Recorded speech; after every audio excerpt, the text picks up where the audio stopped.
Bye. Ever been told you sound like a chainsaw at night? Yep, that's snoring, and it is more than just noise. When we sleep, the muscles in our throat relax. For some people, they relax too much. The airway gets partially blocked, and when air squeezes through, the soft tissue in your throat vibrates, and the sound we call snoring.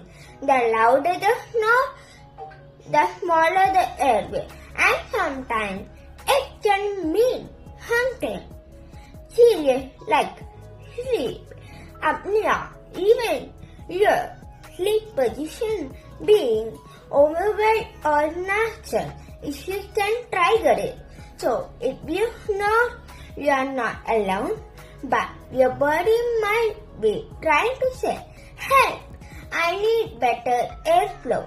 Follow me for more. Thank you for watching this video and don't forget to like, share and subscribe. Bye.